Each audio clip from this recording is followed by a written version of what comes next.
doing these interviews, we mainly wanted to look into certain aspects of what it means to lead in your community. And everybody's kind of got a different story, but when I think of Kim and Brent, I think of investment into their community. And investment isn't a short-term thing, it's a long-term thing. And I've seen pretty much everything they touch, from my perspective, just continue to produce more for the community and more for other people.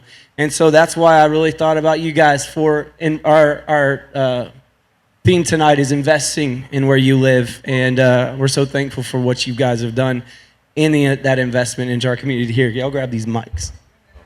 Yeah, grab that mic right there. Yeah. So, like I said, Kim and Brent, they own the Runaway Train. They own, Intermission Bookshop. I mean, obviously, they've got it all over them. And so I just wanted to, my personal relationship with Kim and Brent is, I worked at the Runaway Train like most kids in Brownwood for a long time. I think 7 years I worked at the Runaway Train off and on. And I got to be under Kim's leadership, and I got to feel her wrath sometimes, and I got to see all the amazing things that Kim did. But everything about the train was, I mean, you all know the train, right? It's so inviting. It's such an amazing place. So kind of starting out, we wanted to really kind of discuss family history and how y'all got here. And Kim, I knew you way before I knew Brent, and I knew you from starting your business. So my first question is, what did your life look like before you started your business? Well, I lived in the Metroplex, actually, and was married to three of our sons' dad at the time, Xavier, Zachary, and Atticus. We lived in the Metroplex. I had worked for a restaurant for a long time, for the Outback Steakhouse. And when Xavier was 1, I left that. And thanks. Here's one of my wonderful sons. Zach, everybody. Yes. Y'all give it up for Mr. Zach over here.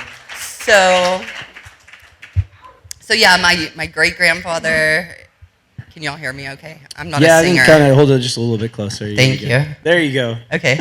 So I grew up coming to Brownwood. My great-grandfather was a dentist here for 50 years. Wow. He had land in May, and we would come and visit. And I remember thinking, that was the only place you could see stars at night. So that's why the stars are on our train. Little side note. But yeah, so I left the restaurant business and thought, this is not going to be a good place for me to raise kids, and no more nights, holidays, weekends. And I thought I didn't really care what I did for a living, and I went to work for Citigroup doing home equity loans, and made good money and all that. But then I went to work for Washington Mutual and made better money, driving an hour and a half to and from work every day. By then we had Atticus and of course Zach. But yeah, I never really saw them, and it was rough. And then I thought I was doing the safe thing, and they came in one day and said, "Hey, we're shutting the whole center down. Everybody's being laid off." Actually, I was pregnant with Atticus when that happened, but I came back and didn't have any loans, and was looking online and was so bored. I was looking up real estate in Brownwood, daydreaming about not driving, and saw the train for sale. It was on a Friday. We came Saturday, made an offer Sunday, and That's awesome. sold our house and moved. So yeah, so you're from Brownwood originally? no, I'm from Irving. Irving. So why did you pick Brownwood? I just had roots here. My aunt was here, and I knew it was a simpler life, and not all the running around. That's crazy. So family brought you here. Well, the train, really. The train. I thought, well, at that point, I thought, there's no such thing as safe. Yeah. Let's just do it. Heck yeah. I mean, that's the mentality you got to have to be crazy enough to start a business. What, are you from Brownwood? I'm not. I grew up far west Texas, Denver City. Denver City. Old fields of West Texas, and I went to college, tried to get out of that, and found out real soon college wasn't for me, and went back to the oil field for a few years, and decided I want to be a fireman. So a good buddy of mine was a fireman already, and he kind of talked me into it. So I went to fire school. As soon as I got out of fire school, Brownwood was hiring, and a friend of mine was living in Comanche, and he tested here with me. We both got hired in 2003, and I've been here since. But I retired from Brownwood Fire Department last October, and I'm full time in early now. Okay, very cool. So the fire department pretty much brought you here. Yep. And then you two met at the train, right? Yeah. So I like to eat. Yeah. So yeah, I frequented the train often. So very cool. Love at first sight. No, it wasn't. I know. It wasn't. I mean, he was married with 2 beautiful little boys, and somebody that worked there would always say, "Your boys are here," and I wouldn't know if it was my actual boys or his boys, But there were times I bought him and his wife, dinner for their anniversary. I wasn't like all creeping on him or anything. For sure. That's crazy how relationships have. Okay, so jumping into starting the train in any business. I mean, because you have Intermission Bookshop. So tell us kind of real quick, how did that get going? If you can. Okay, I don't know about real quick. Because we both know, like, opening a bookstore in this era is insane. Yeah, it doesn't make any sense whatsoever. But your heart behind it, like, it's crazy because what it's become has been, it draws from all over the country. It's insane. It has a life of its own for sure.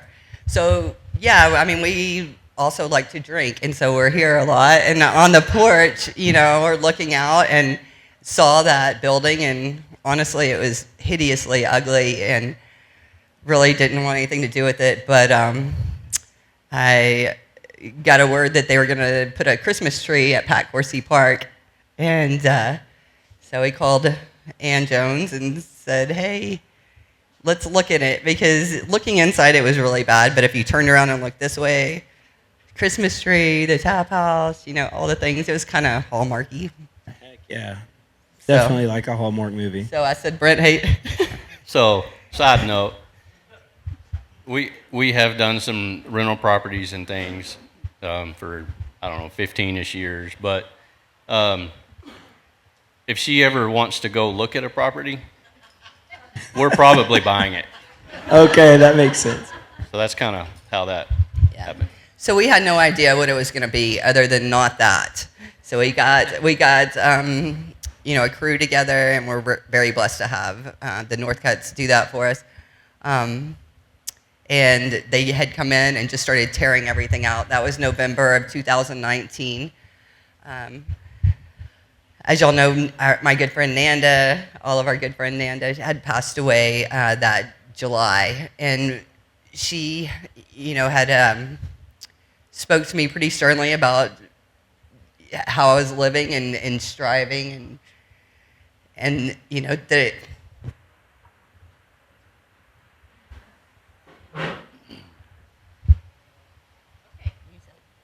it just wasn't worth it.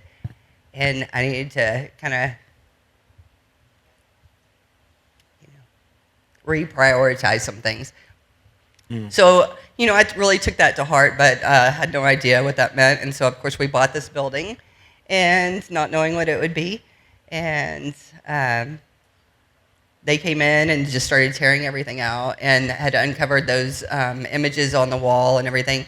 So on what would have been her birthday in February, it was a Sunday, and Brent was working, and the boys were living their lives. And before church, I was reading out of this book, The Good and Beautiful God, and there was a passage in there where this guy was talking about just being on this success treadmill and pushing and pushing and pushing, and that he had decided on this unseasonably warm February day that he was going to just get a chair and move it to a different part of his yard where he never sits, and just sit there and really be present, and that when he did that, it was like the Sermon on the Mount was being played out before him. You know, there were these birds and there were these bushes with berries, and why were these berries there? And hey, that's what, you know, we have. We have more than we could ever need or want, and we just need to slow down and really embrace that. So I thought, okay, that's what I'm going to do in her honor, right? On her birthday, after church, I'm going to go get a chair because it needs to be a lounge chair, obviously. And I'm going to move it to this other part of my yard and just read and just slow down. So after church, I went to Hellmart, because that's what I call it, because I didn't have a chair. So I went to Hellmart, and right when I pulled up, Joey called and said, "What are you doing?" And I said, "Well, I'm at Hellmart. I'm going to get this chair." He said, "No, come get her chair." And I went over and got her chair and spoke with him, went home, drug the chair around, and of course it was an unseasonably warm February day, and there were the birds, and there was, the bushes and all of this, and I was reading, and there was this quote in there, and it was talking about just how we're all rushing around. I mean, it was very much on point, and of course speaking to me, and I wasn't thinking about the building at all, but there was a quote that said, all the world's being played out on a sacred stage in front of an audience is largely blind because we're rushing and we're missing it and we're, just not present. And, that really kind of hit me. And then there was a soul training exercise, and it was on margin. And it was saying, imagine your life is, a piece of paper, and how we write from edge to edge and don't leave any space for anything, and that those things are what really matters. And I just knew in my spirit at that very moment that it was a bookstore. I mean, it was like the Spirit just grabbed me and slapped me a bunch of times and said, "It's a bookstore." And I called him immediately at work. I said, "It's a bookstore." And he said, "Are you sure?" And I said, "Yes, I'm sure." And we called the Northcutt and said, "Hey, it's a bookstore. This is what we want. Go." Well, of course, the next month, COVID hit, so there was that. And then we were married to the train, literally. I mean, we couldn't, operate the way we had. We were, delivering, doing whatever we could to stay afloat. And meanwhile, the bookstore just came together miraculously. I mean, I would come home from work, there were books all over my porch. I would go to the train, there were books all over the porch. Good Samaritan Ministries called and said, "Hey, we're being overrun with books. Our sister nonprofit isn't picking up. Can you please just come get these?" And as fast as they could build shelves, they were getting cleaned, put on there. We opened with 100% used books. Wow. Even getting structural engineers, doing all, new floors, new electric, new everything in there. From February till August, we opened that August. So you imagine, under the best of circumstances, a business going that fast. I mean, it absolutely... That was insane. It was insane. We tried to get furniture. We came back with an empty trailer. Nobody was selling it. But meanwhile, I was getting these, instant messages. "Hey, I have these chairs. Do you want them for the bookshop? Hey, I have this. Do you want it for the bookshop?" And it really turned out better than we could have ever imagined. So we've been blessed for sure. But let me tell you, every step of the way, it's, I don't even know why we set our alarms. It absolutely has nothing to do with anything that we have done. Kind of speaking to that, like, God, man, y'all operate with such purpose, with such meaning. Talking about Nanda and everything that, like, why you started the bookstore, and even coming back to the train, it takes a lot of fearlessness to start a business. It takes a lot of fearlessness to throw yourself into something whenever the world is screaming at us to kind of go with the flow or do like what we're taught to do, or go with like, so what are and how do you process fear? Like, what are the fears that you had to face, and what are your ways to get over those fears to continue going? Because there's a lot of people that have a dream that abandon it because it's like one of my favorite books. I've mentioned it. I had an amazing podcast with the lyric guys over here, the Waxing, the other day. That was absolutely amazing. And I referenced it, a book called The Dream Giver, and it seems like everybody that has this dream, in the book it says that they walk up to this border, and there's all these people that are called the border bullies, and they start shooting down their dream as why they're not going to be successful. And it doesn't seem like you had the mentality of success in mind. You had something so much deeper than that. Can you speak to that? Oh, I'll try. So I kind of get, I'm blessed because my wife is blessed, and we get to share in that. And the businesses that we have, total blessing, all the way around. Her mentality is, and I've heard her say it multiple times, failure is not an option. So going into it, if it's something you want to do, go for it, and don't expect it to fail. Restaurants have like a 98% failure rate. Yep. Well, my dad's here, but I mean, I grew up with can't, never, could, do nothing.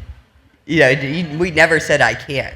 That was not awesome. Something that can't, never, could, do nothing. So, yeah. That's beautiful. You just do it. You just do it. And then you adjust, and you adjust, and you adjust, and you adjust. And then you do that. So, I guess, failure is not an option. And then thinking through like COVID or thinking through all those things. But there's still a mentality. So I think that the local shift, it's like the heart behind this is a shift of mentality. And honestly, that came from I was corrected the other day, it's in Romans, be transformed by the renewing of your mind. And so it's a shift. And most of the time, that's what we have to see. And the heart behind all of this, honestly, was because we see like so much that this community has to offer. I see so many people in the crowd tonight that own an amazing business and operate an amazing business. And there was a shift that had to happen for that to take place. So speaking to the fears, speaking to what are the mentalities? Like, what are like the words or the mind shift that had to happen to go from surviving to thriving kind of thing? Like, where it's like things can go absolutely amazing and you can still feel like you're surviving, but it seems like you don't stay there. You just go to this thriving mode. Can y'all speak to that? Like, that's... Well, I think it's both. I mean, we're definitely, on a daily basis. Yeah. I mean, I'll pretty much talk to anybody, and you can ask him, and it's kind of awkward sometimes. But this kind of thing, this scares me. Like, there's people here. It scares me. It scares me. I mean, it is scary. Also, like, I don't drive on highways. I feel like everybody's trying to kill me, so I don't drive on highways at all. Like, but I'll start a business. I'll buy something. I'll go into debt. I'll do whatever. But like, I'm not driving on a highway. That's amazing. You won't drive on the highway, but I'll start a business. I'll go sign a contract. They're all trying to kill me. I mean, I know it. And I just want to wreck and get it over with. So it's really not safe. Speaking of wrecking, were there times you almost gave up? On what? On the train or No. on the bookstore? No. No. No. There were no times where you were like, man, I'm ready to just throw in the towel or... No, I mean, I did definitely... take some mood stabilizers during COVID. I mean, I was crying when tomatoes would come in and, they were bruised and, I didn't know if I was getting hamburger meat and it was $9 a pound and I was crying all the time. And yeah, menopause didn't help. And my kids were like, Mom, just go to the bookstore. Please, we got this. Okay, so thinking like... But I didn't give up. I took the mood stabilizers and we got through it. Yeah, I mean, I've done some crazy crap to keep going too. It's insane what you do to keep it going. I guess so from the mentality of the local shift, I guess what I'm trying to ask is more of like, what is the heartbeat behind a long-term investment versus a short-term gain? Like, it doesn't seem like anything y'all do is this short-term expectation, but there's this long-term, the way you just described how the bookstore started, it was so much deeper than even I knew, that there was such a deeper why behind it. And it seems like everything orchestrated. Now you go in there, and I know everybody that goes in there because they come over to the tap house and they're like, man, that lady can tell you everything about everything, and you just are so good at history and so good at telling a story, and it hypes people up. So what What's that thought process, and what's your why? You know, I like Simon Sinek. I love that guy, and he wrote that book, Start With Why. What's your why? Because it seems, and have you been able to identify it? Because it seems like you operate from there. Well, I feel like we all have more in common than not, and that we're all created in God's image, whether we know it or not. Yeah. And there's little pieces of people. I mean, I'm excited every day to go to work and see who's going to come in, and who I get to learn from that day, and who, how all of these, just connections are made, that there's no coincidences, that it all really comes together. And I think that just comes from time itself, being able to look back and go, you know what, that did pass. When you're younger, everything's, a lot more stressful, I think. So. Community. It's all about community and being a part of people's story and learning their story. It's just like, what we're doing here. Being a fireman, I always thought, I'll get to really, be an example to these people that are hurting, and hopefully I got to do that, throughout my career. There was a time where a lady was in a wreck, and I told her, I thought, well, here's an opportunity for me, to talk about God, and I said, well, maybe you were in this accident to prevent something worse from happening, and she lost it. You mean God did this to me? Oh my God! So I realized then I needed to let it be a little more organic, and not force it, and let God appoint those times, and not push that. But it's about community and being a part of people's lives and story.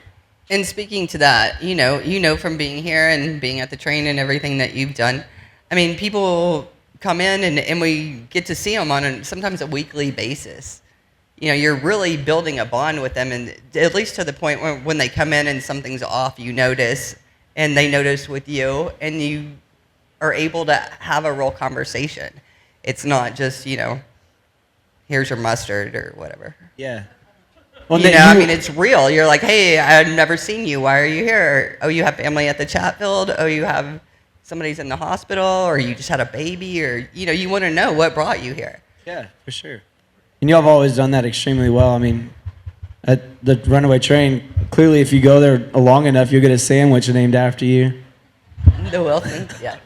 The Wilson, that was always cool. But yeah, no, you've always been someone that very intentional with connecting with people and listening to their story and digging into who they are and where they're from and what they're doing. And so speaking to that, because y'all not only are amazing business owners, but y'all are amazing servants to this community. And every year, y'all do this amazing Christmas thing where y'all shut the restaurant down and you give away Frito pie and talk to people and tea. Like, where did that come from, and what does that mean to y'all personally?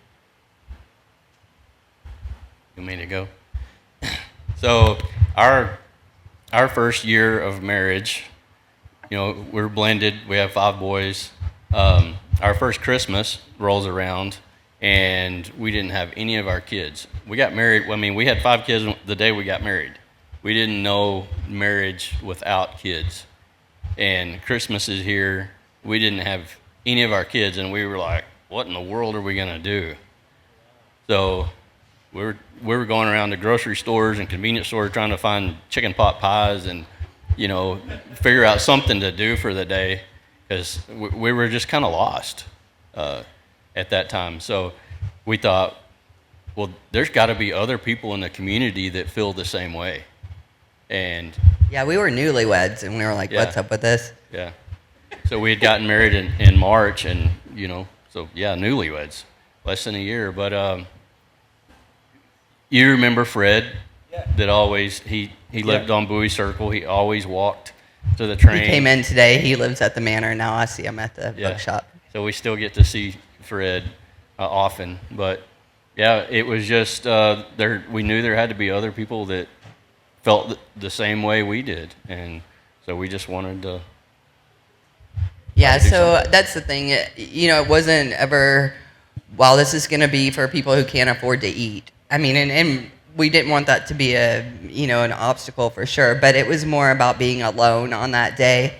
Yeah, we were thinking, if we feel this way, where's Fred? Where's all these other people? What about the other people that are, separated, or maybe their grandparents and they celebrate the weekend before or after? We wanted it to be something where we could just invite any and everybody to it and just celebrate together. So Yeah, it's absolutely amazing, and y'all continue to do it every year, and and you have the book thing where you under the tree where you're always giving away books. yeah, and isn't that interesting? Is How it gonna we've be just always Theo done and that, Golden and then Dish? it's like, oh, of course, it's a bookstore. Yeah, of course, And because that's my favorite thing. Like, I would just buy all these books and think, okay, I wonder who's going to pick this book up.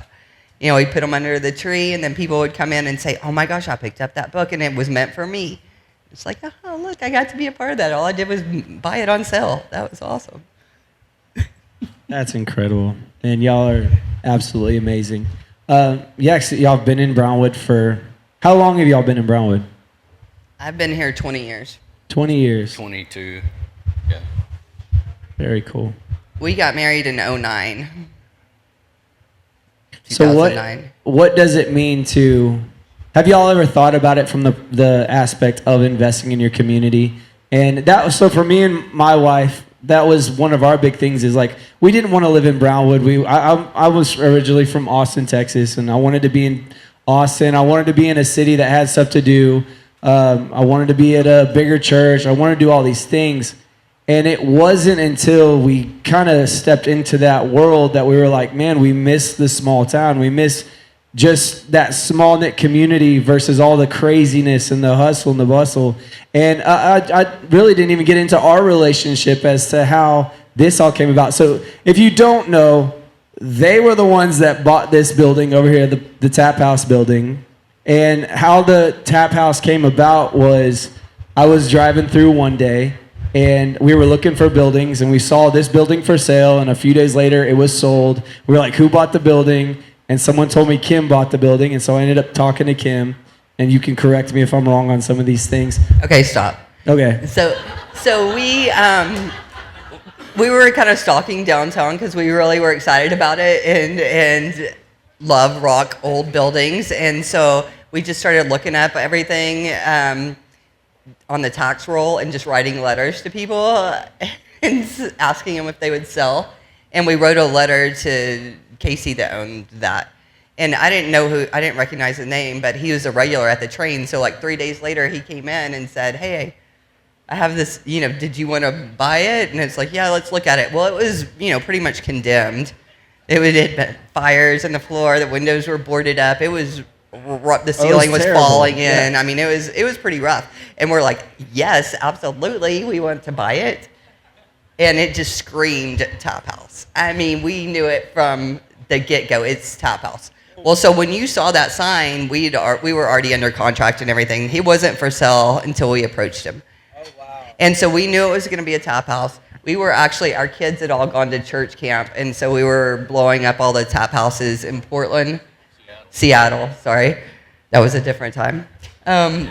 We went to 30 breweries in 3 days. So we were trying to learn it. Yeah. So we while were we were trying to learn there, how to make it happen and what it was going to take to do it. And we had just had this conversation. We can't do it. With our kids, with business we already have, we're too busy. We can't make it happen. And the phone rings. And it was Micah.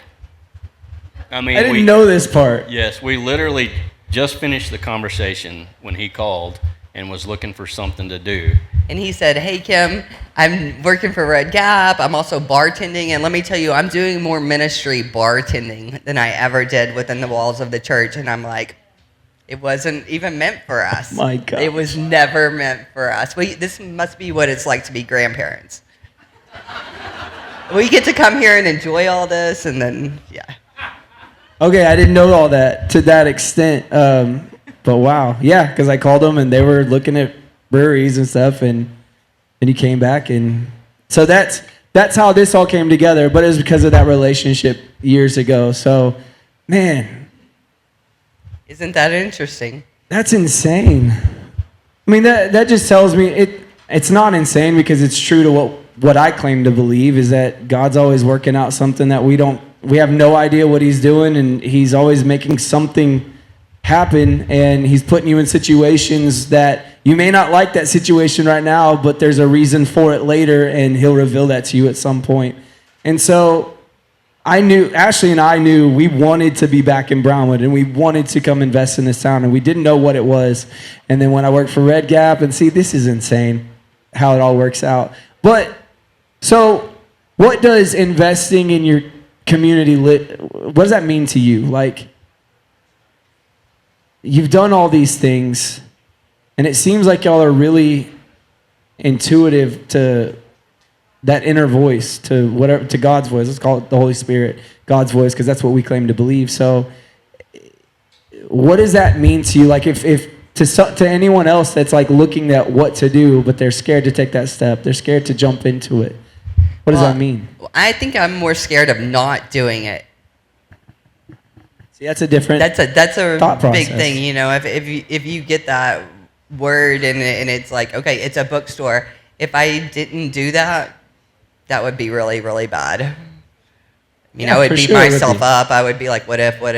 That's way worse than adapt. So you just do it. So you just say yes. You to just that do thing that's it, and inside then of you just do it, and you do it differently if you have to. You just keep doing it.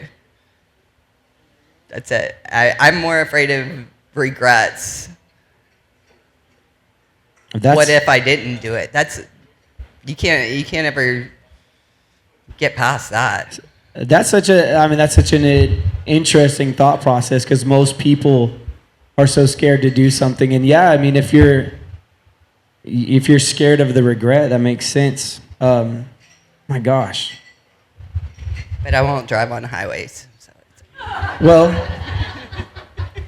there's a big chance of something happening that you would regret there, that you can't control. At least you can control to an extent, like the process and stuff like that. Does that mean anything? Like the idea of trust, like what does trust look like to you? What does trust look like to y'all to jump into believing? It's like so many people told us that this was a terrible idea, that opening I was working in a church, and it's like, you're going to open a place that serves alcohol? Like, you're crazy. That's not going to work, and it's not going to work in Brownwood. You can't mix the two. And I watched it happen, so I already had the evidence of it being possible. I didn't jump into it cold turkey, but you jumped into a bookstore cold turkey, knowing you can buy books anywhere. So there has to be something deeper about trust that I think our community needs to not just see the opportunity, but have the willingness to bring something to it that goes beyond us. Like, if you'd have told me this tap house would have turned into this, would have done this 7 years ago, I'd have been like, you're insane. That's never going to happen in Brownwood, Texas. But I'm not the one controlling it all. I'm the one just kind of saying yes to the opportunities. So what does trust look like? trust looks like saying yes, and then Saying yes. just saying yes, and then seeing how it plays out. That's it. So my last question on here, and then we'd like to jump into a Q&A if anybody has any questions. But if your kids or grandkids heard this interview or watched this interview, what is one thing you hope that they heard?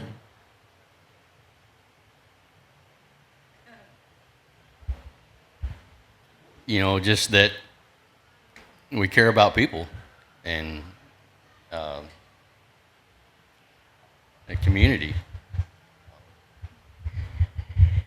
Okay, I mean, I'm going to go out here and just be really bold and say, Do it. Our kids are freaking awesome. And they have big fat hearts, and two of them are firefighters and serve that way. Two of them are at the train, and love people and they see people and they have taught us so much and continue to, and I'm just, that's Well, it. had I to just ins- want them to just love people, and that's it, and they do, and I learned so much from them. I'm so inspired by them, all of them. Awesome. That's beautiful. Yeah. So you had to instill those values into them, and I think that y'all have done an amazing job at that, because you've not just said it, but you've lived it in front of them. And well, so like maybe what are who are the voices that have spoken into your life, each individually, that you feel like maybe have been the voices that helped craft that mentality in you? One of them, a huge one, is actually Don Morlock. Mentoring, going to groups that Amen, for sure. that he has put on, reading, books that he's recommended on how to be a man and be a leader. I struggle with passivity, and he tries to pull that out of people, out of men, and I have all these boys, and it's a pretty tall order to be the man you're supposed to be, to pass that masculinity and that manliness on to your sons. And so with some of his guidance and other books that I read, I had rite of passage ceremonies for all the boys, and just having a group of men come in and speak into their lives wisdom and pray into their lives. And I think I got away from your question, but it's just trying to be the man that I need to be to be an example to my kids, so that later in life they're the men that they need to be and that God intends for them to be. Heck yeah, for sure. That was beautiful. Honestly, that was great. Because that's everything that God, finding that design of who God designed us to be. I think I talked about that on that interview the other day. That scripture that says, train up a child in the way they should go, and when they get older, they won't depart from it. Even though they might step away for a second. I think that I had a pastor explain that to me one time, and really trying to do that with my children is, I loved that thought process of not just like forcing your values on your children, but identifying gift sets in your children, identifying gift sets in people, and then speaking to those gift sets of how they can serve other people with those things. Because if we were created to serve, and it seems like that's the heart that y'all come from completely, is just a service mentality. I mean, you have all your businesses are service based. So I think that's absolutely beautiful that it's that servant mentality that so in our community, where do you think that we need to grow? Where are areas? I don't know. It's like we don't have to get too deep, but I think that the point of the local shift is to shift this mentality and develop something new. And in my years of just small years of running a business in this town, you get online and you see the people say certain things, and it's like, well, get out and do something about it. But it's not just our community; it's all over. It's culture in general. And I don't know. Do y'all want to speak to that about like kind of seeing something? I don't know. I needs to try and change? just ignore that stuff. Otherwise, I'll lose it. Yeah. Yeah. I mean, there's one guy that keeps, no matter what, at the train, he's like, I miss the Texas toothpicks, and I just want to go. We miss the Texas toothpicks too. Yeah. Like I told you 500 times, they don't make them anymore. Just stop. So just keep going. But you didn't. I'm like, okay, just whatever. It's fine. That's awesome. I'm not even gonna answer you. Yeah, you just have to just let it go because consume you. I don't know. That's good. All right. But with the kids, I gotta tell you. I mean, there is in that scripture that you referenced about, and when they grow old, I don't think we can anymore take credit for the good things in our sons than we can take the blame necessarily for some of the bad choices that are For made. sure. And, you know, they're not old. So, for one especially, and when it comes to trust and when it comes to all that, he's not old. So we just trust that in time, things will turn. Yeah, because I mean, you have to trust the process. You have to trust what's going on, and even with your businesses, you have to trust the outcome of it. Absolutely. It is, you know, mentalities and thought processes. Heard one the other day that I thought was absolutely brilliant. I think it was some football coach that said it, but he said, those that aim for perfection, knowing that it's impossible, always produce excellence. And I think that is something that's absolute, that our community needs, is this understanding of, like, I love what our downtown is doing. I love all the renovations that are going in. To me, it's this long process. It's not this short-term thing of thinking like we're going to just come in here and make a difference real quick and then get out. But it's this investment of going, no, I live here. I want to make this place where I want to live. And that's why we do like kind of what we do with all the live music. I wanted to go see bands. So it's like all of this was just, man, I love that thought process that you have. It's just like, I see it, that vision is there, and you just jump in there and you do it and you make it happen. But what do you speak to the fear? Because like so many times I even catch myself getting like this honestly right here has been like, not just this building, but this thought process, the local shift, this event has been into play for a long time. And I've personally let fear get involved so many times just because of that. And so mainly I'm thankful everybody showed up, but a lot of this is for me because I needed these conversations. And I'm sitting here going, a lot of people would make bigger decisions if they knew how to combat these things. And so yeah, so can you give us some well, ideas? I can just tell you, like, you know, we talked about this going in, and Micah said, hey, I have these questions, and he had them all typed out and everything, and I'm like, oh, no, don't put this crap on me. Like, I don't need this kind of pressure. Let's just sit down and have a conversation. I don't want to, you know, I can't deal with that. So I kind of do business that way, too. That's bad, but I'd rather just figure it out as we go. Like, let's just do this. I don't want to read about it and talk about it. Let's just go. Okay. And then we'll, you know, come up with a playbook. You know, yeah, we'll adjust. Yeah. Constantly pivoting. That's awesome.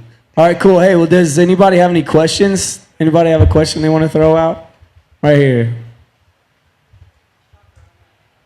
Check. My husband just informed me to keep it short. Good luck. So, Kim, you know, one of the things I noticed in both y'all's answers, but Kim, especially when you would speak, is there's definitely a theme of perseverance, which is one of the things I think y'all were trying to, you know, kind of talk about earlier and describe was perseverance. But exactly, you just said it will ago, and that is, you're a take action kind of person, right? I mean, like you just said right now, you stay present, you stay active, you just keep going. You keep putting one foot in front of the other, you know, and then whatever happens you need to do. What's happening? And I think it's us. Yeah, well, it may be. I'll go over here away from the monitors. And so I can clearly hear that in what you're saying, right? And so there was so many things, so many times, Michael, you were asking about trust, and Kim, I think you kind of was struggling to find your wording that it seems like that's what you were saying is you can't let yourself get stumbled on and stuck and focused on trust and fear. You know, kind of like what I heard you say, well, what I was hearing and what you were saying was, if I'm going to, I got to get up, I got to go, I got to keep going until I figure it out as I keep going, right? That's where you put your power, and that's where you're going to get your results, okay? I think that speaks to the genuineness and sincerity that I see in both of y'all, okay? Just from the community and from listening to y'all tonight. And I'm going to tie it back to the trust that I think you kept coming to your mind, Micah, because it seems like, and by all means correct me if I'm wrong, but what it seems like I was hearing was you didn't get too worried. Neither one of y'all got too worried about trust because you realize you don't have to worry about trusting in yourself and that failure is an opportunity, right? So it didn't matter if you failed. And it wasn't anything to trust because it sounds like y'all were putting your trust in God. So it didn't matter if y'all stumbled and fell because he was going to help y'all figure it out and go through it. And because we did what he told us to do. Yeah. Amen. Right. So, yeah.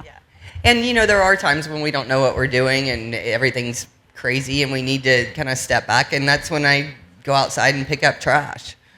You just pick up trash and it's measurable and it's cleaner and you go there. All the trash is picked up. I actually completed something. It's done.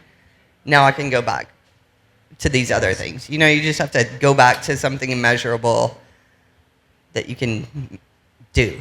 So when you're saying like when you're in the midst of like trying to figure something out, just take a step back and do something that you can get accomplished. Absolutely. And that's what I've had to do that so many times. That's why I continue to make t-shirts, because I'm like, I don't know how to budget this thing, so I'm just going to make t-shirts. You can measure it. That's cool. Thank you for rephrasing. Absolutely. Thank you. Cool. Anybody else have a question or a statement to throw in here? We got one in the back too afterwards, so go ahead, Brian. So I'm not from Brownwood. I grew up in South Texas. So friends and family, when they come see me, they have to come from all over. And my dad is in his now mid-70s. So when he comes up, I hear such excitement in his voice when he said, "Hey, that bookstore open? Because we're going to come to that bookstore." And so thank you for giving him a reason to come up here besides me. Because he so looks forward every time that he comes up here to come to downtown and to come to the Intermission Bookstore. Well, thank you for bringing him. I so That's look forward awesome. to people looking forward to it. Yeah, I think we got one right there. Being in the service industry, what is the wildest story that you've heard either at the train or at the bookstore? Because I'm sure you hear stories all day, every day. That's a fun one. What's the We don't wildest talk thing? about our employees. Oh, come on. Nor your friends, right?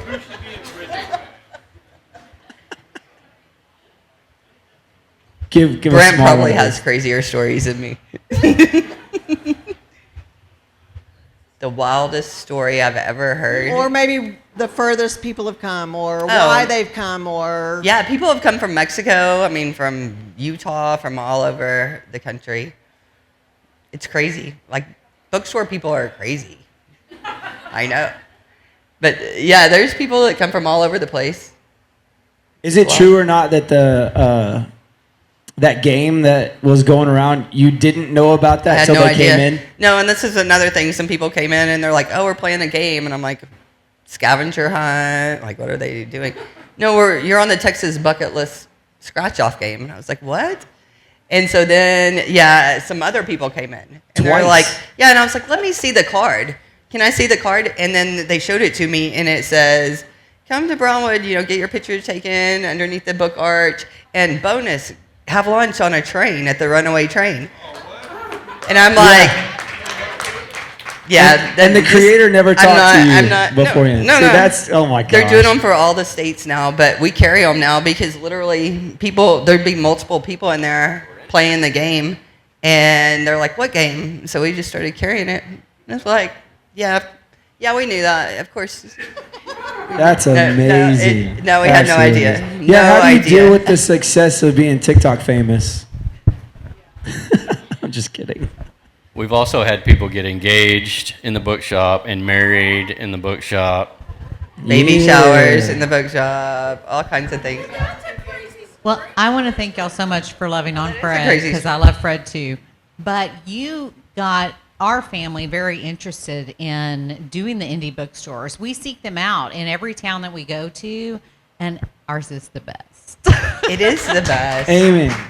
So here's the thing, we don't follow the normal thing. It makes zero sense. You're supposed to maximize all the square footage and do all these things. I mean, you're not going to find a bookstore like that because it makes zero sense for somebody,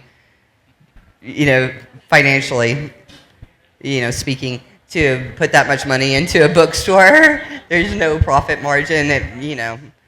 It's just not. You're supposed to max it out, and I just can't deal with all the clutter, so we're not doing that. So, and yet,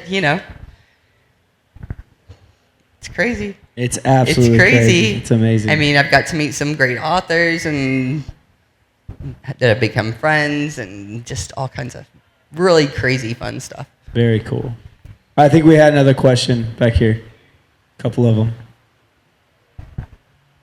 I would like to know if there's any routines that either of you do, like something that you do every day that you feel like makes a difference in your productivity? Every single day I write in a gratitude journal, and it's a 5-year journal, and I really I'm kind of at a loss this year because I finished the last one, and so I don't get to see the prior years, and I miss that. But it's helped me, instead of getting frustrated about, why we don't have Texas toothpicks and things like that, to really instead kind of redirect my thoughts about, like, hey, I'm going to write this in my gratitude journal tonight, or whatever. And even when things happen, to go, oh my gosh, thank you so much, I'm going to put this in my gratitude journal. Just to be looking for those things every day, that really helps me. Yes. Every night we get the coffee ready for the next morning. And every morning, as soon as our feet hit the floor, we make the bed. There you go. That's awesome. My wife's tried to get me to do that for years. It hasn't happened yet. Yeah. I just want to say thank you. This has been a lot of fun to watch. Not only do I appreciate this conversation, but also all the other conversations that are going to come after this one because of what you started. I am kind of curious, though, why are you still with the fire department? Like, you went from Brownwood, you retired, and into Early. Is it still about that serving community mindset? Absolutely. It's, it didn't make much sense for me to stay in Brownwood any longer. Financially. So I went to Early. I still feel like I have a few years in me, and I wanted to continue, and hopefully I can for a while yet. So nice. Well, you look great. I wasn't sure if it was for the free membership, so you don't have to go to the gym or not. I appreciate it. I'm only 65. Oh my gosh. Anyone else? You got one in the very back. I'm coming. Very cool. Okay, so Kim, you were talking about like your perseverance, and like, unless you have been that way your whole life, do you know if there was ever a point that began? Was there like a point that you were like, there's no more saying no, like, I'm doing this no matter what, or have you just always been that way? Tim, do you want to? My brother's over there laughing. Yeah, I think I've always been this way. Hell yeah. You just came out ready to go, huh? Yeah, I don't know. Tim, do you have anything? It was mandatory for survival where we grew up. It really was. All right. Very cool. Well, I guess wrapping this up, man, again, thank y'all so much for contributing to our community the way you do and for leading the way y'all do. I mean, this wouldn't be what it is if y'all didn't say yes. Like, I'd say there's so many things in our community that have happened because you just did it, right? You just said yes, you didn't worry about it, and you just went. And we're all so thankful for everything that y'all have done for this community. Thank you. So leaving everybody, come on, real quick. Right back at you, Micah. And I'm so excited for all of these other Wednesdays to come. Me too. We're trying to figure it out, and thank y'all for being our guinea pigs and jumping in. But we knew that y'all were gonna be like the level that we needed to kind of maintain. So thank y'all so much. But as we're going out, honestly, I hate reading, but I do know that it is very important to growth. And it's like when I do sit down and read a book, it's like that Theo of Golden's book. Oh my gosh, dude! You read a chapter and you're just bawling your eyes out. It's the best. But there's been so many other books. You had one fisherman book that I read years ago that was unbelievable. Give us a podcast and a book that you recommend. Whether if you don't have a podcast, but like I think that me personally, there's a lot of other voices that speak into my life that I listen to that help me gain perspective and continue going. So what's one for you? What is a book or that you were just like, if everyone needs to read this book? What is it? Well, actually, Theo of Golden is the one I want everybody to read right now. It is phenomenal. It's fiction. It's inspirational. It's number one in all of classic American literature on Amazon right now. Amazon is the devil, but still it is number one. I'm just letting that. But we have signed copies at the bookshop, and it's about kindness and being intentional, and just how ordinary people can make a difference. It's phenomenal. But I am a part of a weekly small group that meets, and then also we have a life group that meets, and so we're constantly reading in that. And so, it's not like, okay, this is this is all it. It's like you just get bits and pieces, and and things are speaking to you. So, the ruthless elimination of hurry has been good for me. Ruthless elimination of hurry. John Mark Comer, and he has podcasts as well. So I really like that. John Mark Comer is unbelievable. Yeah, for sure. What about you, Brent? I would have to agree on Theo. It's fantastic. It will affect your life. It make you want to be a better human.